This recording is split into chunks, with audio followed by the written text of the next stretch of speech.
They were outnumbered 5-1, surrounded by minefields, anti-tank ditches, artillery, and wave after wave of Soviet soldiers. The men of the 1st SS Panzer Division Leibstandarte marched toward the front with eyes wide open. What waited for them at Kursk was not just a battlefield, it was the very edge of human endurance.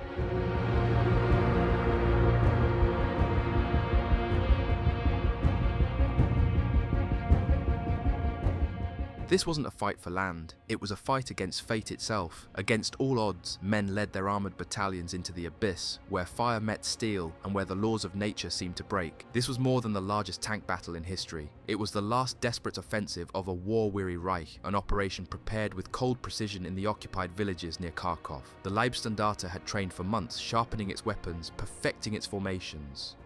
And when the order came, they struck with fury. Their assault would tear into the Soviet lines like a spear through flesh, fast, brutal and merciless. But for all their strength, for all their fanatic will, even the elite could not escape the firestorm waiting ahead. This is the story the textbooks leave out, the untold offensive, the forgotten agony. This is the true story of the Leibstandarte at Kursk.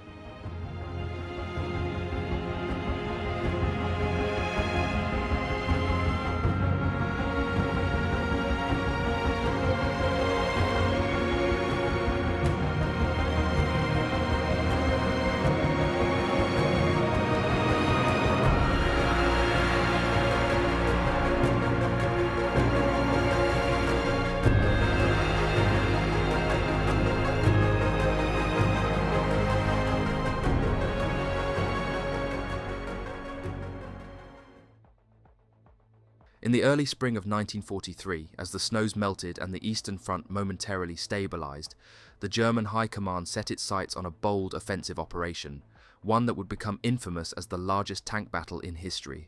At the heart of this plan stood the 1st SS Panzer Division Leibstandarte Adolf Hitler, the elite bodyguard division of the Führer himself. Though battered by previous engagements, particularly the brutal winter fighting around Kharkov, the division was now tasked with rearming, refitting and preparing for the next decisive strike against the Soviet Union.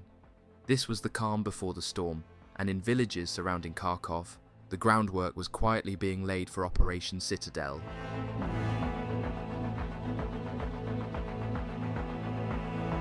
The process began on the 1st of April 1943. The Leibstandarte reorganized its Panzer Grenadier regiments, integrating replacements and rotating companies through field exercises. Hundreds of new vehicles and personnel were brought in, transforming the division into a mechanized spearhead once more. The anti-tank battalion and armored reconnaissance detachments were expanded and re-equipped with newer, more advanced models. Training intensified. Under the leadership of commanders like SS Standartenführer Joachim Peiper, tactics were refined down to the smallest detail. The division's panzer companies drilled assault techniques day after day, learning to maneuver in tight formations across Ukrainian farmlands, supported by mobile infantry and engineer units designed to clear mines and obstacles.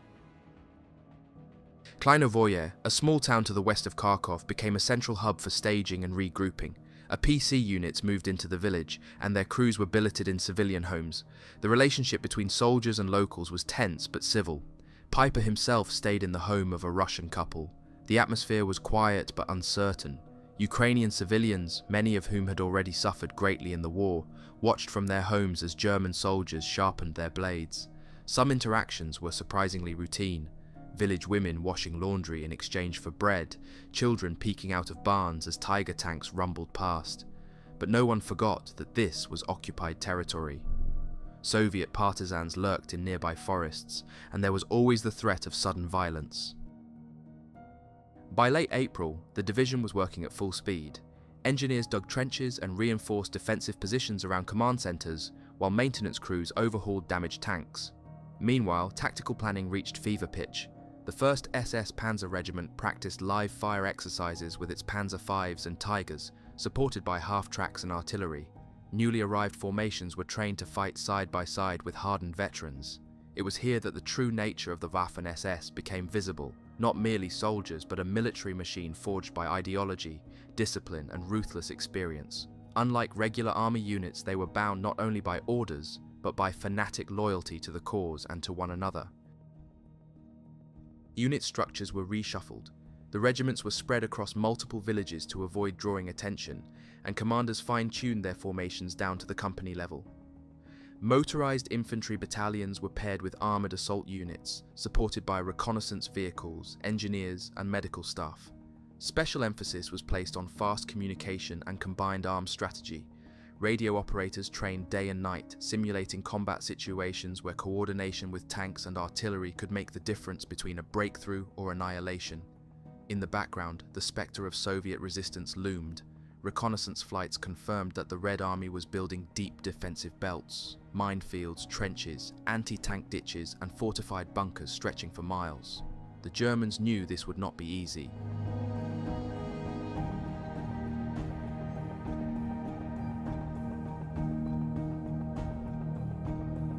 Still, the soldiers made time for moments of normalcy. Some played football on village fields, others wrote letters home.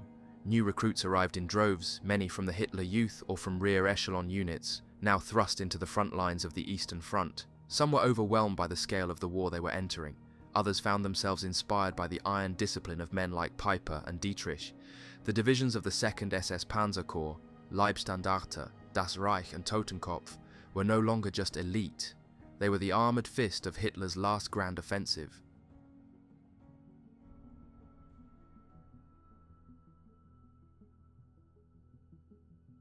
By early June, the division had reached full operational strength.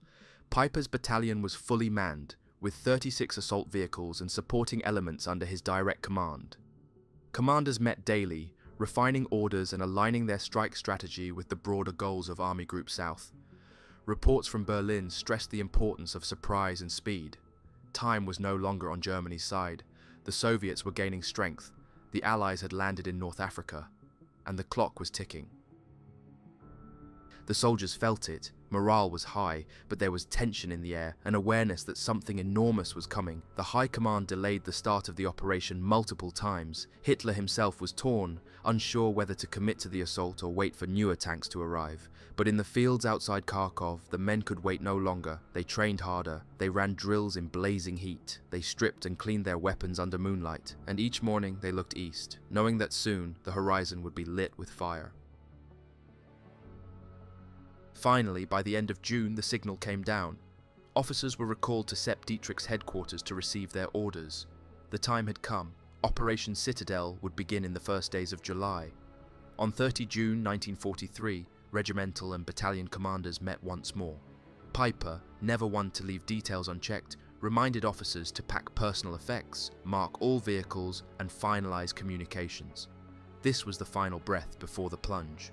The last week of quiet before the fields of Prokhorovka and the plains of Kursk were scorched in the largest tank battle the world had ever seen.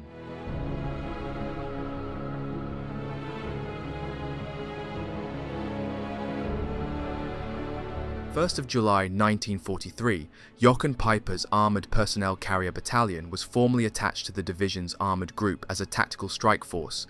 This wasn't a symbolic move, it was a structural decision rooted in evolving Waffen-SS Panzer doctrine. By this point in the war, the Germans had refined their armoured tactics. In the idealized theory of blitzkrieg, tanks, mechanized infantry, assault guns, reconnaissance units, engineers, and mobile artillery were no longer to operate independently. Instead, they would be forged into flexible, high-speed armoured groups led by seasoned commanders.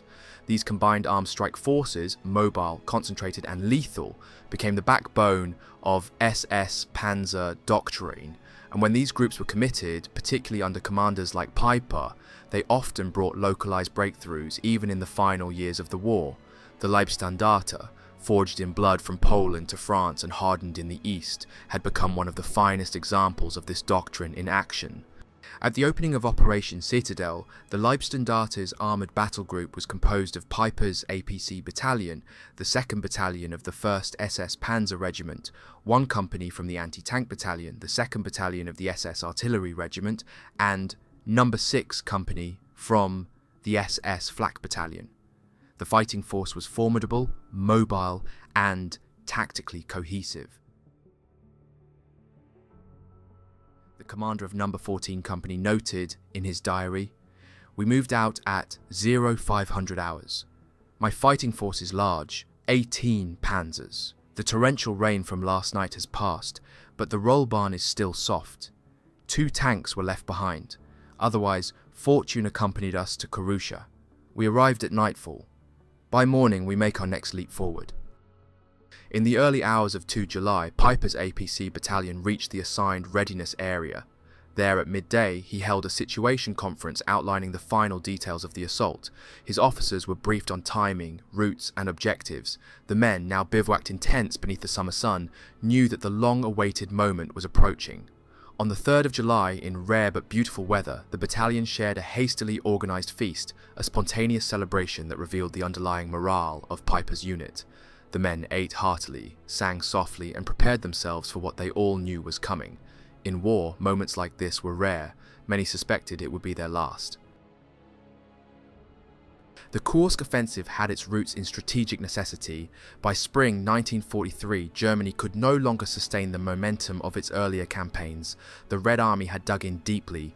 Hitler, faced with the reality of Allied landings in North Africa, mounting Soviet resistance, and dwindling resources, needed a decisive blow.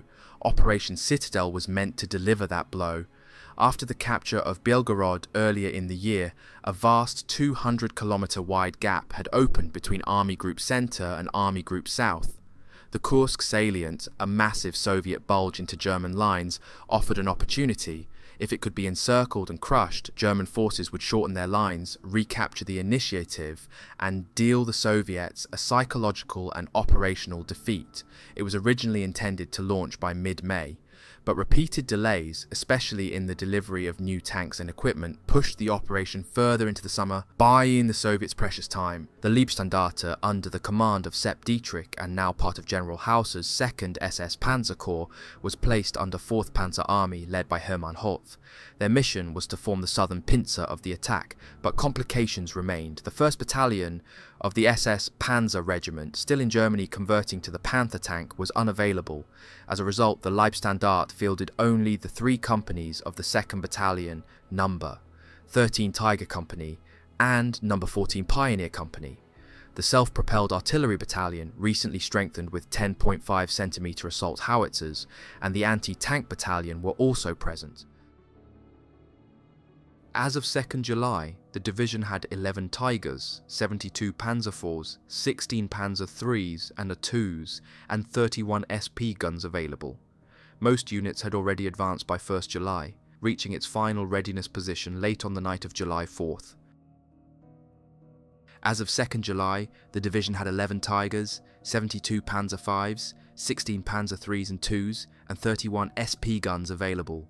Most units had already advanced by 1st July. Piper's armoured group arrived last, reaching its final readiness position late on the night of July 4th. But while the Germans organised, the Soviets had transformed the terrain. Stalin's generals had anticipated the German plan for months. Defensive preparations were immense. In the Kursk salient alone, the Soviets had dug more than 9,000 kilometers of trenches. 8 defensive lines, layered with barbed wire, anti-tank ditches, bunkers and kill zones, extended for hundreds of kilometers in depth. Every rifle company was assigned anti-tank teams. Camouflaged gun nests, petrol bomb squads, limpet mines, and even tank turrets buried to serve as static bunkers dotted the landscape. The Red Army had deployed thousands of 5.7 cm anti-tank guns, Stalin organs, multiple rocket launchers, T-34s, KV tanks, and SP guns. Soviet artillery and armour were in depth, well hidden and heavily reinforced. German reconnaissance reported at least 212 tanks directly facing the Leibstandarte sector. The 81st Rifle Division alone had laid over 2,100 anti-tank mines and nearly the same number of anti-personnel charges in its zone. German High Command planned to wipe out enemy advanced sentries at 2300 hours on 4 July, launching coordinated air and artillery strikes before the main assault. The divisional order specified that the initial breach would be made by assault troops following concentrated artillery and Luftwaffe bombing. Stuka dive bombers would strike at key Soviet strongpoints at 0400 hours, coinciding with an increased artillery bombardment that would hammer the line until the final moment of the infantry's advance.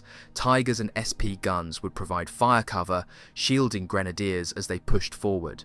Piper's armoured group, minus the Tiger Company and No. 1 Company, would remain in readiness to break through Soviet anti-tank strongpoints east of Bukovka, then push northeast toward Yakovlevo to secure a bridgehead over the Sel River. The coordination with the 8th Air Corps was tight. Timing was everything. There could be no delay, no confusion. The troops knew this. At 0900 hours on the 4th of July, SS Untersturmführer Gurs attended the operational conference with Lieutenant Colonel Schönberger and Piper. In his diary he wrote, "I have updated my maps. The fever of the hunt is gripping me. Will we pull it off as planned? We must brace ourselves. May fortune accompany us. Around me, general enthusiasm is growing. The tank gun platoon is singing songs. The infantry gun platoon is calibrating its MGs. We are to set off at 2100 hours. The homeland will soon hear that we remain strong. We are all proud to be part of it, and I am glad." Everyone knew what tomorrow would bring. Tension gripped every Panzer Grenadier. Many said nothing, only stared into the distance, caught in their thoughts. They understood the stakes. They knew what awaited them beyond the trenches. And in the silence before the thunder, each man asked himself the same question. Would he still be alive when the sun rose?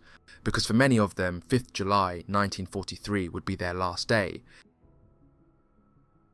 Around midnight on July 4th, 1943, the opening blow of the Battle of Kursk began in brutal close-quarters combat. Advanced Russian sentries had dug in deeply across the front, and German assault troops were forced to eliminate them with bayonets, grenades, and rifle fire in the dark.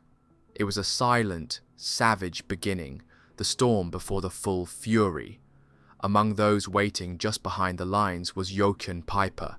Restless, focused and intense, he stood by his staff, prepared to move the moment the order came. His adjutant, SS Untersturmführer Werner Wolf, used the final calm to write a letter to his girlfriend Helga back home in Memel, East Prussia. It was not a goodbye, but the kind of letter written by a man who knew what might happen in the hours to come. In it, he spoke of how the Russian artillery was already firing, but that it didn't trouble him much. His thoughts were with her. He confessed he had to push her from his mind now, just temporarily, to face what lay ahead. Around him, men were quietly holding photos of loved ones, some making peace, others finding strength. "I cannot think coldly or soberly," he wrote, "but I believe in Germany and in you." At 0405 hours on 5 July 1943, the order was given. The two SS Panzer Grenadier regiments of the Leibstandarte surged forward. Before them lay 25 kilometers of fortified Soviet terrain, minefields, barbed wire, concealed bunkers and deep trenches. The advance was led by the 2nd Regiment under SS Lieutenant Colonel Hugo Krass and the 1st Battalion of the 1st Regiment. Under heavy Soviet shellfire from across the Worskla River, they fought forward. Engineers laying bridges across anti-tank ditches under fire. With the support of Tigers and self-propelled guns, the men of the 2nd Regiment stormed Hill 220.5 after 5 hours of grinding combat. By midday, they had also seized Hill 217.1 to the northeast, using the height to support the neighbouring 1st SS Panzer Grenadier Regiment. Soon after, both regiments pressed forward and jointly occupied the village of Bukovka. Piper's armoured group had been held in reserve, waiting for the right moment. It wasn't until 14:30 hours that the order arrived. They were to advance through the Soviet lines east of Yakovlevo and establish a bridgehead over the Sel River. At 1800 hours, his panzers and armoured carriers finally rolled forward, crossing the front at point 234.8. But as dawn approached near Yakovlevo, the spearhead came face to face with a dense anti-tank front. Division ordered a halt. The advance had stalled. From the field, Gurs, one of Piper's company commanders, recorded his impressions of the day. "It was 11 o'clock and hot," he wrote. "We were still in the readiness area, camouflaged well in a small wood. Overhead, Soviet aircraft swarmed. The air was heavy, with Russian planes the worst I'd seen. The bombardment had begun at 0300, but then it stopped. It seemed our infantry had gained ground. The shelling on our sector fell quiet. By early afternoon, the armoured group received its signal. The infantry had broken the first barrier. Now it was time to move. Russian defenders responded with flamethrowers and fierce resistance. The advance was slow and costly. Mines took a toll. 3 of Captain Kling's Tigers, broke through the first enemy lines, paving the way for the rest of the group. The first casualties fell on the approach route, hit by Soviet artillery. At 1800, the armoured column pushed through cornfields, valleys, and across uplands. As dusk fell, the second line came into view, and it was stronger. Russian anti-tank fire erupted across the line, catching the German vehicles in exposed positions. They were ordered to dig in for the night. Kursk formed up his company and shared a trench with Buhr. That evening, Piper himself briefed the commanders. A tank counterattack was likely. At that moment, Soviet aircraft roared overhead, strafing the trenches and dropping bombs. The same old stuff, Kursk noted, but it's still hard to get used to it. Parachute flares lit up the night sky, casting an eerie glow over the battlefield. The division advanced as one rolling wave of steel. Tigers, Panzer IVs, SP guns, APCs, flak and grills surged together, amphibious vehicles and command Kübelwagens riding in the rear. The attack continued through the night. Kursk was wounded by shrapnel in the hand, but refused treatment. "This kind of warfare demands lightning-fast reactions," he said. "If an APC was hit, anyone who could bailed out and kept moving."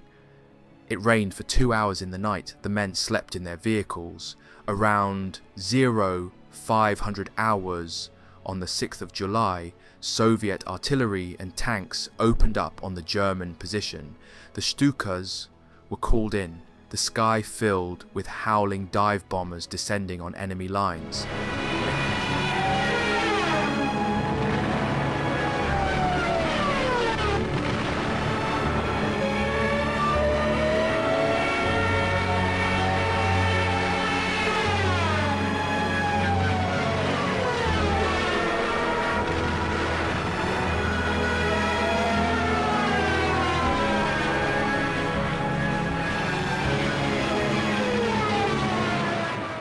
Later that morning, Frey's 1st SS Panzer Grenadier Regiment launched an assault on Hill 243.2 east of Jakovlevo. They stormed it in close combat at 0945 hours, breaking through mined and fortified ground. By 1330 hours, they had also taken Hill 230.5, terrain critical for the armoured group's next phase. SS Brigade Führer Theodor Wisch led the attack of the armoured group personally through Luchki North and Tetrovino, pushing into the Cell sector. At 1315 and 1400 hours, Soviet tanks launched counterattacks against both regiments. The first was stopped cold by the armoured group. 8 Russian tanks were destroyed and the enemy retreated. SS Captain Heinz Kling, leading the Tiger Company, immediately pressed the advantage. Charging forward without hesitation, he led the armoured group in a dash that broke into the high ground west of Prokhorovka, bringing the spearhead 60 to 70 kilometers deep into enemy territory. Over the course of these 2 days, his Tigers destroyed 50 T-34s, 2 KV tanks and over 40 anti-tank guns of varying calibers. Meanwhile, the APC battalion reached a hill southwest of Teterovino. From there, they advanced onto higher ground north of the village. Kursk, participating in the battle personally, was awarded his 29th close combat day. "We were facing a well-defended strongpoint," he recalled. "Over midday, the infantry stormed it, hats off to them, but we suffered. Schellhorn was killed, Meuse wounded, 6 others down, and this wasn't even the full attack yet." By afternoon, the Soviets attempted to retake the ground. A full tank brigade hit the German flank. The panzer crews met the challenge head-on. It was the Leibstandarte's first major tank engagement of the battle. Kursk, watching from a ridge, later said, "It was really something." As night approached, the battalion was ordered to prepare for another push northeast. Recon elements and panzer units were already moving. The column advanced rapidly toward the Cell, flanked left and right by armour. But the road was mined. Tanks hit one after another. The APC of the Luftwaffe liaison officer was destroyed in flames. Darkness closed in, and with anti-tank guns and enemy armour ahead, the order was given: halt and hold. The ground gained would have to be defended. That night, they dug in. The front was wide, the flanks vulnerable. Kursk returned to battalion command late in the evening. He lay down at midnight, uncertain what tomorrow would bring, but Teterovino was still in German hands for now. At 1300 hours on the night of the 6th of July, a tense message came through from No. 12 Company. Lieutenant Preuss reported spotting 6 Russian tanks looming in the darkness. Moments later, No. 13 Company confirmed that more tanks were visible in their sector. It was uncertain whether this was a probing attack or the beginning of a full Soviet counterstrike. And yet, strangely, there was no panic. The men, hardened by years of brutal campaigning, quietly took to their weapons. The attack came swiftly and the firefight raged into the early hours of the morning. In the end, the Russians were driven back. 5 of their 16 T-34s lay burning. 6 Soviet crewmen surrendered. They revealed they were from an armoured corps rushed in from Moscow on the 5th of July, the last reserves. That detail sent a murmur through the ranks. Perhaps the Red Army was already reaching into its final depth. During the night, an incredible event unfolded. 3 Soviet tanks, infantry riding on their hulls, charged blindly through the German line in a reckless maneuver. One of Captain Kling's Tigers stood watch in the shadows along a narrow road. In one deafening volley, he obliterated all 3 tanks at point-blank range, just 10 meters. The night swallowed the chaos and dawn brought silence once more. By the morning of 7th July, the Leibstandarte held a solid line, Teteravino north, Luchki north, Pokrovka east, and a point 2 kilometers west of Ulyanov. The 1st SS Panzer Grenadier Regiment seized both Pokrovka and Yakovlevo in fierce fighting. At Luchki, several Soviet counterattacks were repulsed, including waves of tanks that pushed forward from the direction of Oboyan. Luftwaffe support was relentless. Stukas screamed across the sky, tearing through Soviet armor and supply lines. At 0600 hours, following additional strikes on the Teteravino Rollbahn, the APC battalion and the Leibstandarte's armoured group began their advance toward Prokhorovka. By 0710, they encountered Soviet armour pushing down from the north and northeast. A sharp engagement followed and raged until midday before the enemy retreated. In the field, Gurs continued to record the intensity of the fighting. "It's impossible to describe it all," he wrote. "We shot down a reconnaissance plane. Again, that happens 10 times a day. The Russians had cut us off, but nobody panicked. We felt superior." To the right of his position, Major Tykson of Das Reich's 2nd Battalion engaged Soviet tanks and wiped out 35. Later that day, Gurs washed for the first time in 5 days. The heat was unbearable. His company sheltered in a nearby fruit orchard. That afternoon, a German reconnaissance plane reported a new concentration of enemy armour behind the ridge, 35 Soviet tanks preparing for another assault. Sitting beside Piper and SS Major Gross, the men reviewed the options. Gross immediately attacked with his panzers, catching the Soviets before they could strike. 16 tanks were destroyed, without a single loss. That night, during a command conference at 2200 hours, new orders were issued. The group would attack again in the morning, pushing westward to eliminate massed tank formations, threatening the flank of 2nd SS Panzer Corps. The Leibstandarte now held the line from Luchki north through Jablochki, Bolmayachki and Pokrovka. In just 3 days, the division had destroyed 123 Soviet tanks, 37 guns and 12 aircraft. But the pressure was increasing. Soviet armour was beginning to encircle from both sides. In response, the 4th Panzer Army made the decision to unleash its remaining forces against the Soviet massing to the north. At 0800 hours on the 8th of July, the armoured group set off northwest. Just over an hour later, near Wesely, they encountered a formidable Soviet armoured force, at least 40 tanks. The battle exploded at 0920 and lasted an hour. After regrouping, the Germans resumed their push, recommencing the battle for Wesely at 12:05. Gurs later described it in vivid detail. "It was midday when things really started," he wrote. "We were the second wave behind the panzers. At first we captured the village, but then things turned difficult. Tanks dug in anti-tank guns, infantry everywhere. The road ahead was blocked. To their left and right, Soviet forces were closing in. Even the village they had launched from was now under attack. 35 Soviet tanks had circled behind them. The German infantry had no tanks of their own nearby for support. Behind the ridge, Piper coordinated the response.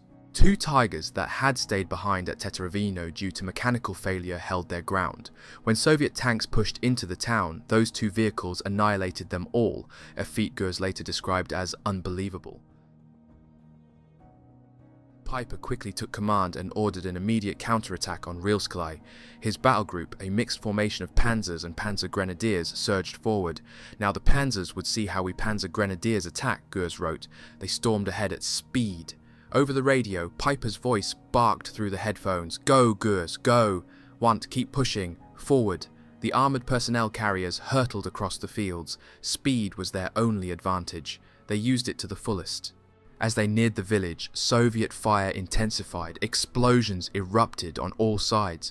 Kursk issued orders via microphone, deaf to the sounds of battle. Smoke was laid to cover the advance, but at just 500 meters from the objective, 2 Russian tanks charged through the fog, firing wildly.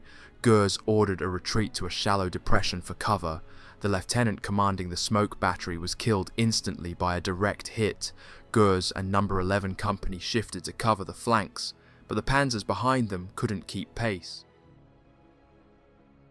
As darkness began to fall, Kursk saw 17 Soviet tanks ahead at 1,500 meters. One opened fire, a near miss. He immediately ordered his 6 Grill self-propelled guns to open fire. Grills are murderous, he said. As the guns roared, he attempted to reach command by radio.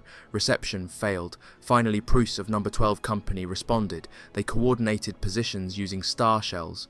Captured prisoners revealed that the ridge had housed 80 Soviet tanks. Most fled when confronted by a small group of German grenadiers.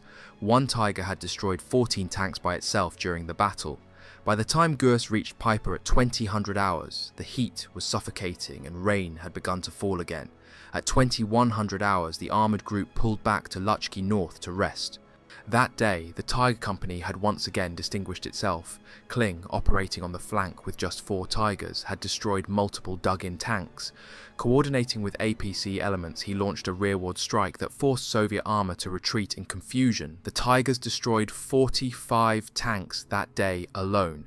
Kursk's untreated hand wound had worsened, and he was finally pulled off the line to a dressing station, where he remained until the 10th. Elsewhere, SS Captain Gül captured 31 enemy tanks. The total number destroyed by the Leibstandarte on 8th July alone was 82, but supply lines were becoming impossible to maintain. Soviet armour constantly cut off rear routes, ambushing fuel and ammunition convoys. The armoured group was ordered to pull back behind the divisional front line to regroup. The APC battalion rested at Luchki. Meanwhile, the 1st SS Panzer Grenadier Regiment reached Rilsklei without opposition. SS Lieutenant Colonel Hugo Krass, commander of the 2nd SS Panzer Grenadier Regiment, captured the moment best in his field report. The enemy knows what he's up against and is gambling all on one card. He throws everything at us with diabolical intensity. A massive tank battle is building, and with all our strength we will achieve the impossible. The previous days had proven it. When Panzer Grenadiers in armoured carriers moved in concert with panzers, they could punch through even the most heavily defended Soviet positions. Officers from across the Waffen-SS had now adopted this flexible, high-speed tactic. The importance of coordination and the ability to control movement by radio in real time gave commanders an edge that could mean life or death. Finally, the Panzer Arm had what it needed: speed, firepower, and the hardened infantry to match it. And the Battle of Kursk was far from over. Through fire and exhaustion, through dust, blood and silence, the bond between the panzers and the men who followed them grew unbreakable. Very close cooperation between tankers and panzer grenadiers built trust, not only through shared danger but through shared rhythm. On the battlefield, the speed of war demanded radio contact, runners, split-second decisions. Piper, now a veteran of every major campaign since France, was the master of it. He could take in a shifting front and deliver a single radio order that changed the course of an entire fight. When enemy armour was spotted, the coordination between APC-mounted grenadiers and tanks was not just effective, it was overwhelming. On 10th July 1943, despite still not having full use of 2 fingers on his right hand, Kursk climbed back into Kenzia's grill as the gun layer. At 10:45 hours, the Leibstandarte launched its next attack, pushing forward with the 2nd SS Panzer Grenadier Regiment. The APC battalion had been holding at Teterovino, waiting for the breakthrough to be completed so they could move north toward Prokhorovka. That day, the objective was the eastern approach to the village. The ground gained was hard won. The 1st and 2nd Battalions of the 2nd Regiment were pinned down by heavy artillery fire from elevated Soviet positions north of the Sel River. Despite the punishing bombardment, 2nd Battalion pressed forward, seizing Hill 241.6 with the support of Tigers and self-propelled guns. Soviet resistance was brutal, and the heights had been fortified with dug-in tanks and concealed strongpoints. During the engagement, Piper's adjutant Werner Wolf personally destroyed a T-34 in close combat, but not without loss. His staff officer, SS2/Lieutenant Günther Hülsen, was killed. In a mark of loyalty and tradition, the division's administrative officer, SS Captain Herbert Molt, requested to take Hülsen's place. The 6 grills of the platoon proved deadly in the terrain. They followed just behind the APC battalion, their 15-centimeter guns shattering field positions, artillery nests and Soviet bunkers. Though they lacked dedicated rangefinders, the gunners, all veterans of the heavy machine gun platoons, fired with instinct and brutal precision. Without optics, they judged distance with their own eyes, using thumb and forefinger to align the gun. Some missed, but the experienced rarely did. Each grill was loaded with as much ammunition as could be crammed into the chassis, AP rounds, high explosive shells, and the massive 30-centimeter bunker busters, capable of tearing through concrete with a 54-kilogram warhead. There was no time for luxury, no time for safety. These monsters had to be hand-loaded from outside the vehicle. Under fire, that meant death. On the 11th of July, 1943, the 1st and 2nd Battalions of the 2nd Regiment launched another assault toward Prokhorovka. The terrain was difficult. Ahead stood Hill 252.2, a key Soviet position, after Stuka dive bombers raked the enemy lines. The 2nd Regiment and the division's reconnaissance battalion moved in at 0905 hours. Fighting was fierce and close. Supported by Tigers and SP guns, the 2nd Battalion captured the northern slope of Hill 252.2. On the lower ridge, a section of the anti-tank ditch was overrun by SS Captain Becker's 1st Battalion. Engineers laid down bridges. At 10:15, Piper's armoured group was ordered forward. By 12:30, the Panzers and APCs had crossed the ditch and smashed into the southern slope of the hill. Hand-to-hand combat followed. Shells tore the sky, grenades rolled down trenches. Piper's entire battalion was thrown into the melee. For his role in the fight that day, Kursk was awarded his 30th Close Combat Day. He had earned every one. The Stuka direction officer accompanied the assault from Piper's own APC. But fate was cruel. During a dive-bombing run over Stublushch, Oktyabrski, his own vehicle, was hit. The officer and his crew were killed instantly. 3 Tigers pressed on toward the hill west of Prokhorovka, destroying 28 Soviet anti-tank and field guns. But momentum faltered, the flanks were unprotected, other divisions hadn't caught up. By 1450 hours, the Leibstandarte had outrun its support, the advance halted. Along a line stretching from Staroshevoy west to the edge of the wood near Swak, Oktyabrski, they held alone. SS Grenadier Erich Schöbel of No. 11 Company remembered it vividly.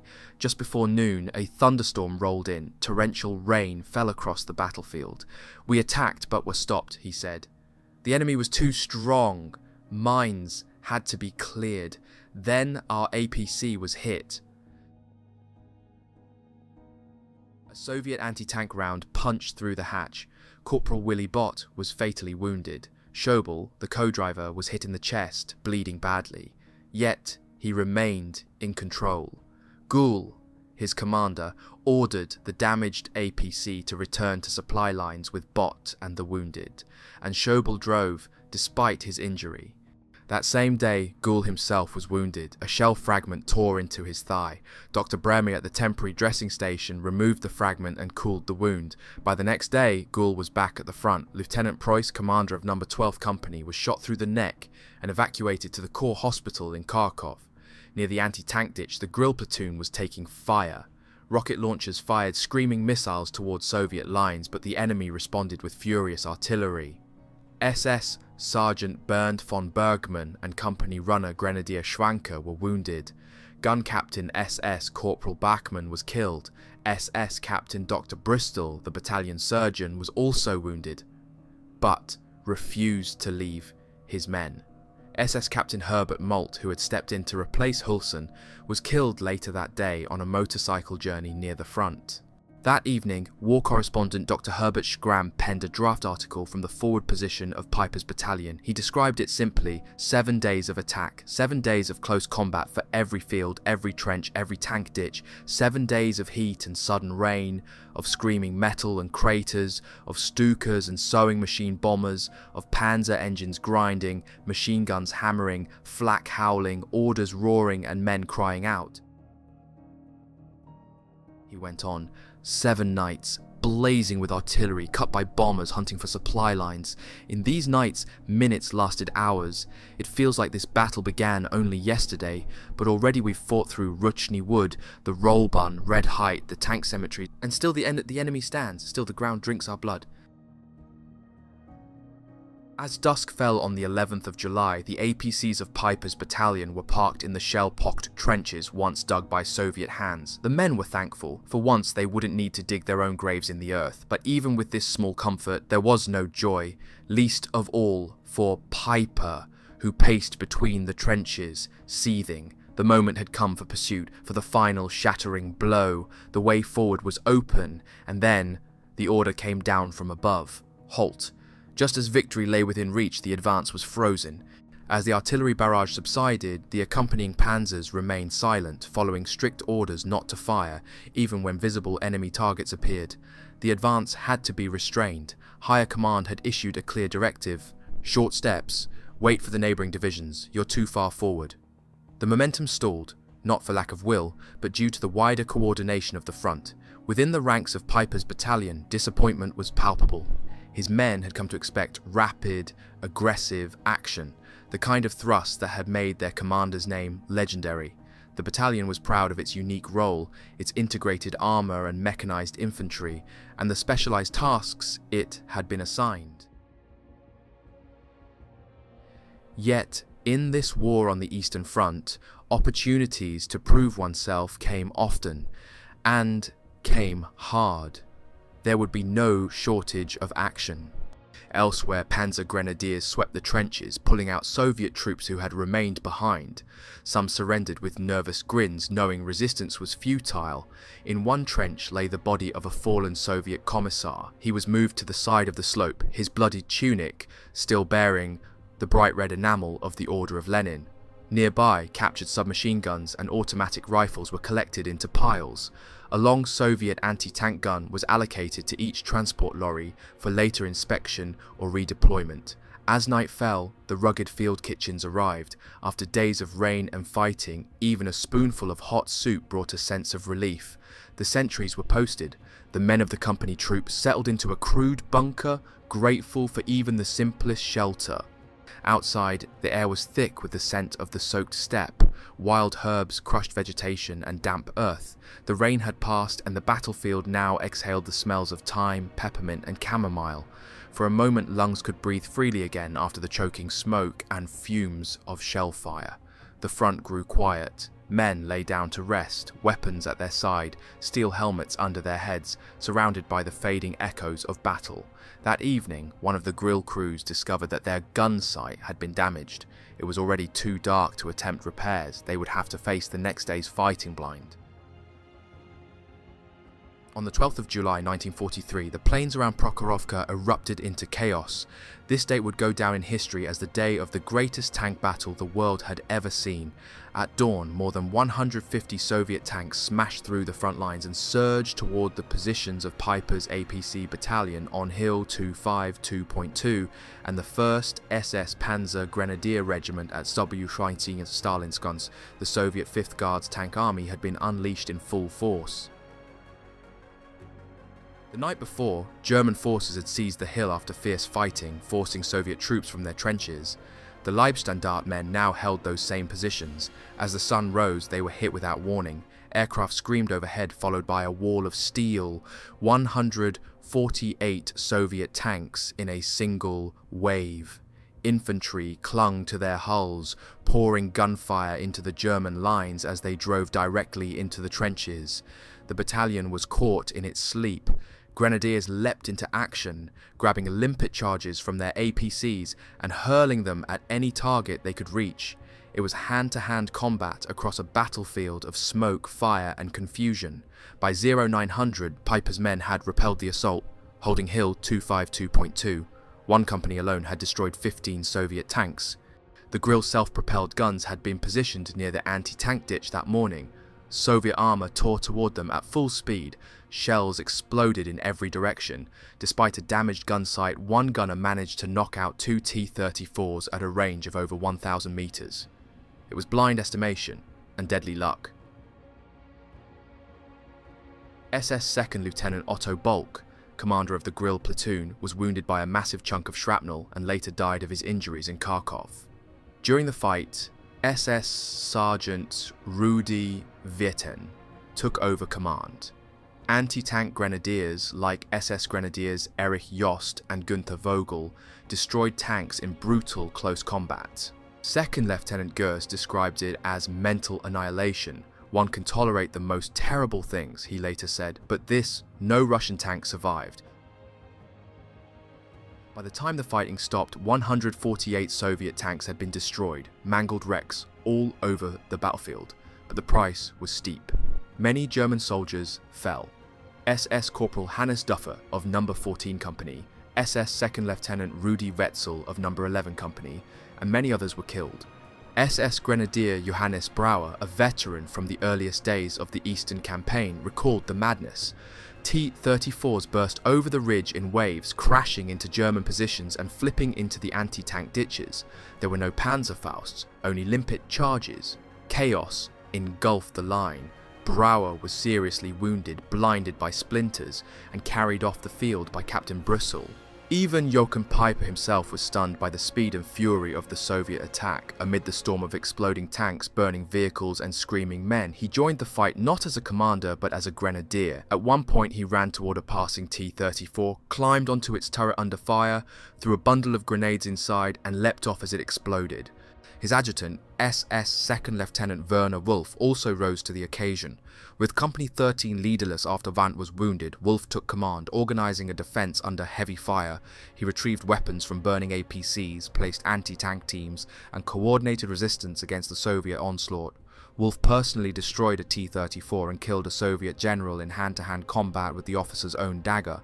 That evening, the shattered Soviet armoured corps lay in ruins, and the front line had been restored, largely due to Wolf's leadership. Piper recommended him for the Knight's Cross that same day. SS Lieutenant Colonel Frey, commander of the 1st SS Panzer Grenadier Regiment, observed APC drivers ramming Soviet tanks in desperation. It was madness, but also a testament to the will to survive. SS Corporal Erhard Knuffel of No. 11 Company recalled how the Grills and SP guns began to fire directly into the mass of enemy armour. As the attack stalled, Soviet vehicles exploded in blinding flashes. Knuffel was wounded while applying a dressing. As he stumbled toward cover, he found two unarmed Soviet tank crewmen already hiding in the same hole. Piper later wrote of SS Captain Paul Gould. During the chaos with tanks rolling through the German lines, Gould led from the front, organising defences, moving between foxholes and distributing weapons from destroyed vehicles.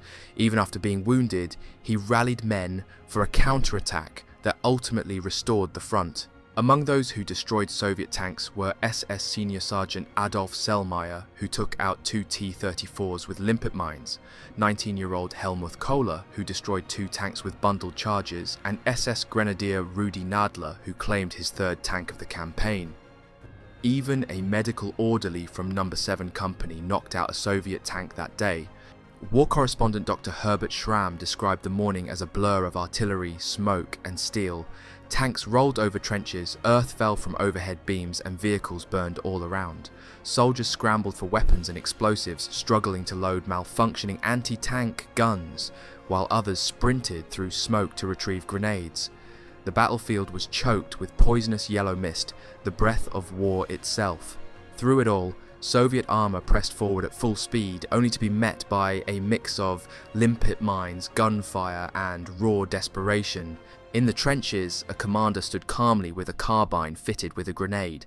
As a T-34 thundered past, he fired into its engine block, bringing the monster to a halt.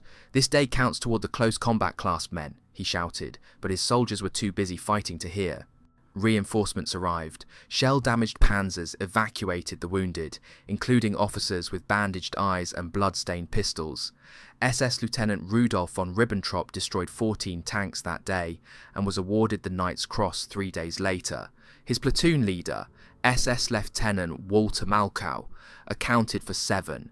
SS Lieutenant Colonel Krass, commander of the 2nd SS Panzer Grenadier Regiment, was wounded by a shell fragment under the eye, but refused to leave the field. That day alone, the 2nd Regiment destroyed 143 tanks in close combat. Across the division, the Leibstandarte knocked out 192 Soviet tanks in a single day. At Klenovoy, the rear echelon of No. 14 Company remained behind. There, the daughter of the village mayor laid flowers on the graves of the fallen each morning, reading the names aloud. Some of those names she had once known personally. By 17th July 1943, the Leibstandarte had been pulled out of the line. Their armoured group withdrew to positions west of Tetrovino. The toll had been heavy. In a final report, SS 2nd Lieutenant Gurs reflected on the cost: 15 dead, 35 wounded. SS Corporal Hannes Duffer had fallen on the last morning. Company troop leader Corporal Kamprad was seriously wounded. Gurs himself had ruptured his eardrum on the 13th of July and sustained cuts to the neck. "They were grim days," he wrote, "but full of proud victories. We cut ourselves off from the enemy and no one knew to where. We had 2 days of peace and quiet. How our men have grown old." Despite the intensity of the fighting, none of the 6 Grill assault guns had been lost to enemy fire. All had been hit by shrapnel or shells, yet they remained in action, a testament to their resilience and the crews that manned them. On 17th July, Piper awarded Gurs the Iron Cross First Class and promoted him to command No. 13 Company. That night, the unit set off for new positions west of Bielgorod. Whispers among the ranks suggested their next destination: Stalino. The 12-day tank battle had ended. On the barrel of his grill, Gurs painted 2 white rings and the silhouette of a T-34, visual marks of confirmed kills during the battles of 12th and 13th July. For those engagements, he was credited with his 31st and 32nd close combat days. He was now 21, but a worsening infection in his right arm, the result of earlier wounds, forced his evacuation. On 17th July, he was flown by Ju-52 to the military hospital in Kharkov. Even in the air, Russian anti-aircraft fire harassed the aircraft. From his seat, he watched tracer fire streak toward them. At the hospital, he met SS Lieutenant Georg Preuss, still recovering from a gunshot wound to the neck. In Kharkov, he experienced firsthand the tight bond between SS officers and their men. One day, SS officer Konrad Nickel appeared in the hospital ward with a list of names. He told them to go absent without leave that very night and make their way to a secret location in the city. There, an SS lieutenant would guide them onto a transport train heading back to the division in Italy. There were no papers, no official orders, yet everything went as planned. On 24th July, Gurs rejoined the Field Convalescence Company and boarded the train 6 days later. As the train passed through Upper Silesia, SS Captain Robert Arthecker arranged a leave pass for him. On 1st August, Gurs went home. Back at Bielgorod, the battalion had already boarded the train marked Lightning Arrow. On 29th of July, Gurs noted in his diary, "At 0300 hours we began loading and left the station at 0838. A strange feeling. This time, I had left so many good men behind." Kamprad and Bachmann had both succumbed to their wounds. The graves of Dufert and Dreyer were now behind enemy lines. Gurs asked himself what every survivor eventually does. Why was it him who lived?